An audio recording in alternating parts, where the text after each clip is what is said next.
actually think that African mythology is going to take over the world.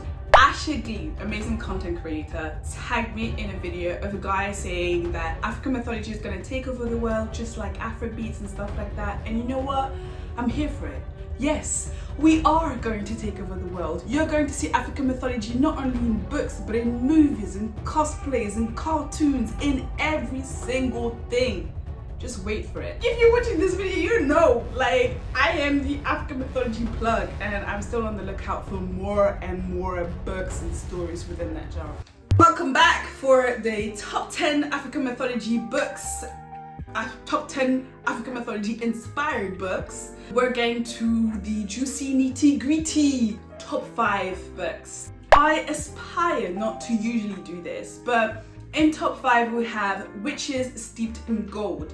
Now, my sister is the one who offered me Witches Steeped in Gold. Some of my top 10 in this, like Song of River and Runes and Witches Steeped in Gold, both were gifted to me by my sister. And bless her, because she ended up finding some of my best reads. So Witches Steeped in Gold, I just started reading.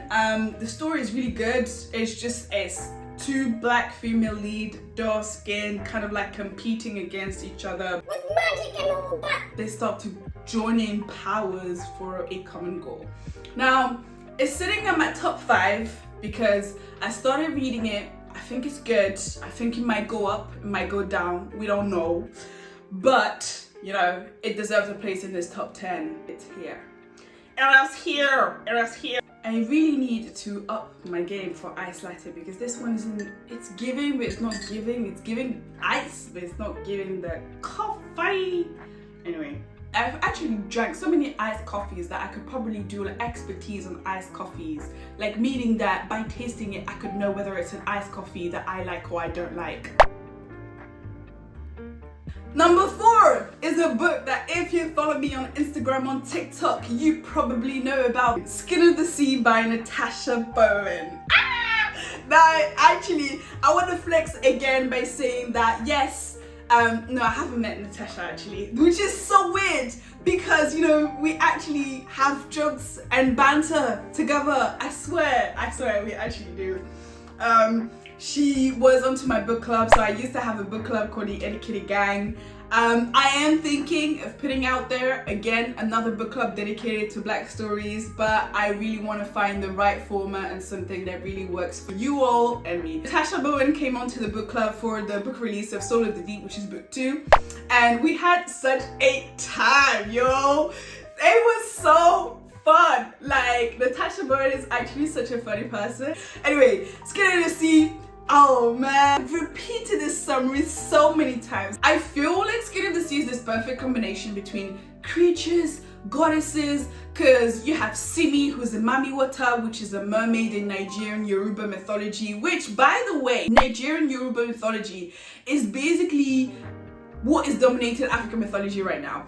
Just like Afrobeats, we have so many people from Afrobeats coming from Nigeria really dominating this music genre. And in books, it's really Nigerian Yoruba mythology that is dominating that genre as well. Which is why I am currently digging for much more different kinds of mythology, which we do. Like I mentioned, like Egyptian mythology, Nigerian Yoruba mythology, but also mythology from Mali, etc. So there is definitely diversity within my diversity, you know what I mean? Anyway, back to Skin of the Sea. So we've got Mami Watas, mermaids, and then we've got Yemaya, who's the goddess that governs all seas and oceans. We've got Simi, a rebellious mermaid. She is tasked with looking after the souls of the people who die in the ocean. But actually, instead of letting one man die in the ocean, she actually saves him. And that's how the story begins. Now, there is something about Natasha Bowen's writing style that makes you so comfortable. Like, Skin of the Sea isn't cozy fantasy, but I felt cozy whilst reading Skin of the Sea. And actually that book brought me so much luck because I remember that I was on the tube and this guy literally approached me and was like, hey, I was thinking of reading this book, is it good? And I was like, yes, it is! If your intuition is telling you someone is nice, then just go go and talk to them and be like, hey, is the book that you're reading, is it good? Because we need to support each other out there with recommendations. Come on. I mean, yes, you can come to me, but you know. So Skin of the Sea, 10 out of 10, enemies to lovers, African mythology, creatures as well, Yombos, which are Nigerian Yoruba creatures within mythology, obviously, are described in Skin of the Sea in the cutest way. They make me think of like Madagascar, you know. I like to move it, you like to... I forgot the name of the animals. The Lemurian. I'm thinking in French right now. Lemurian. My voice just changed when I changed. Like, Lemurian. And that's so weird. My voice changes because I'm speaking another language. That's so weird. Anyway, move it. Ça fait très plaisir. Nous apprécions ta coopération. We're getting onto my top 3. Number 3 is none other than the amazing, the incredible, the earth-shattering Legend Born by Tracy Deonn. Now, Legend Born quite literally changed my life. Like, I read this book, I ate it up, it's so amazing. Revised legend, it's basically a story that's like the revised legend of King Arthur, but the way that, like, listen, the way that like black girls coming out on top victorious makes me feel, but in this book it's bringing it to a whole other level. And that writer, that author, she's amazing. When it comes to writing a story that is going to grip you at every single word, I don't think not a lot of people do it like her, you know. I was hooked from start to finish. I think this is the only book series that I've made an exception to in terms of like, okay, I'm not reading book 2 because, you know, I know it takes time to write and stuff like that. This one's the only exception. I read book 1, I read book 2, and now I'm waiting for book 3 and I'm just like, okay. The way that book 2 ended was just, oh my god. I think it's happening in North Carolina. She goes on to this new school and it turns out to actually be in magical school, and she stumbles upon this like secret society that basically still lives like, you know, the King Arthur like legend and stuff like that. And she finds somewhat her place into it, and it mixes in as well like rootcraft, which is another type of like fantasy / mythology that is like very much attached to black people, especially I think the black community in the US. And that mixes in as well African mythology into it, which is really interesting. Enemies to lovers, love triangles, protagonist who thought that she didn't have any powers actually turns out to be the most powerful girl amongst everyone, the most powerful person. And listen, I have goosebumps literally saying this because Brie is an icon. She's an icon. So many of those black female, actually, I'm clocking that pretty much, oh my god, I just clocked that every single protagonist in this top 10 is a black girl. Okay. Oh, not Vagabonds actually. Vagabonds is a multiple story, so yeah. I guess it still counts. I was gonna say not every single African mythology books out there. Some of them do have like black male leads and stuff like that, especially that one that I'm thinking about, Tristan Strong. The Tristan Strong series is still something that I have to read. I'm getting to it. On to the top 2. So my top 2 is Daughters of Neri. Now, this is one of those books where I was like, why did I not read this earlier? Because Daughters of Neri literally like had been on my TBR for such a long time. And there are other books that I can definitely think of. To Witch, The Fifth Element, all of these black books that are sitting on my TBR and I still haven't read. But Daughters of Neri is one of these, and it took me such a long time to read But once I got into it, I was hooked. Like, the story is actually so good. Like, you know, two twins who, by the way, never met each other. They are both goddesses with incredible powers. But I love when really powerful characters are not aware of their powers and then they gradually know about it throughout the story. I feel like I'm being empowered by actually reading about them being empowered, if that makes sense.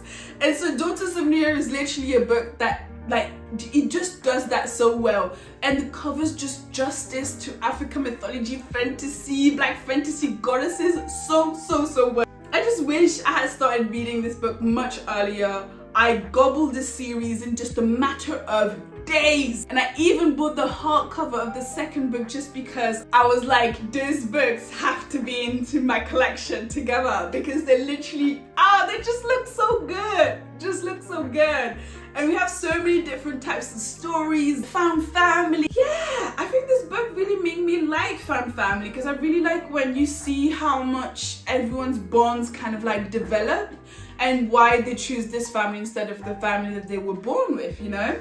When they go into the really vulnerable, deep stuff, you know? This is my top one, and for a very good reason. I have a love story with this book. I think the higher we're getting into this top, they're so close to my heart, they're so close to my soul. And this book is actually the very first African mythology inspired book that I read. Not only did I read this book, I also went above and beyond to connect with the author and really to tell her how much her book meant to me. I'm a huge fantasy fan. I'm a fantasy fan at heart, and I'm even filming this in the room that I grew up in. I was always reading loads and loads of books, but they never truly looked like me, you know? And so I never really thought that a black girl belonged in a fantasy world until I read this book. Ladies and gentlemen, it is Children of Blood and Bone by Tomi Adeyemi. This book, Zélie Adebola, is one of the fiercest, most strongest, most beautiful inside and out protagonist I have ever met in a book. And she has inspired me to no end. It truly made me believe that yes, black girls do belong in fantasy worlds and epic stories and adventures. We are here, we belong, we are here to stay. And it has been amazing. Like, she doesn't do as she's told, and she's there in her little village with her father and her brother, and her mother died, you know, and she goes on to the main city and basically makes path with the princess of the king, who, by the way, killed her mom, and they embarked on an adventure together along with her brother.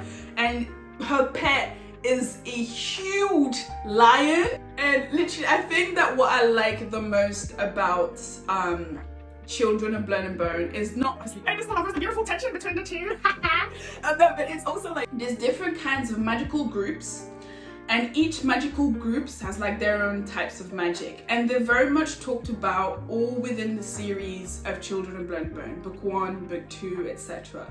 And so it's really cool to see that.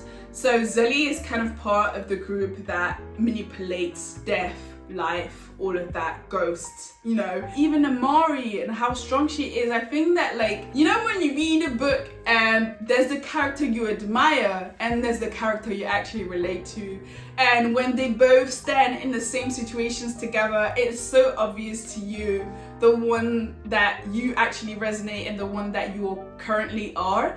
And Amari, at the time of me reading the book, was the person that actually was, because she was shy and she wasn't particularly, and I'm not that I'm shy, but she still had to completely grasp her full powers, you know. And she wasn't completely, like, she wasn't in an environment that she truly belonged in. I think that's why I really like related to her, because I was like, oh, you know, that's how I feel. And I think, like, I never read the acknowledgements, but ever since I read Children of Blood and Bone, I read the acknowledgements. And Tomi Adeyemi was saying, that she was basically writing about all of the police brutality deaths. She was writing about this but in a fantasy world, and from this day on I was just completely in awe of like, wow, you managed and succeeded translating those issues that we have in our current society in a fantasy world. That's amazing. That's amazing. And this is why this book is my top 1. Period! This is the end of my top 10 African mythology inspired books 2023. I want to mention that 2023 because I know that this top 10 is going to evolve throughout time, and so this is not going to stay the same. Now, I'm still in summer mode, which means that when autumn, fall officially starts, all the books that I recommend you read for this September, October, November, January and beyond, I just put you on African mythology books, and that was my top 10.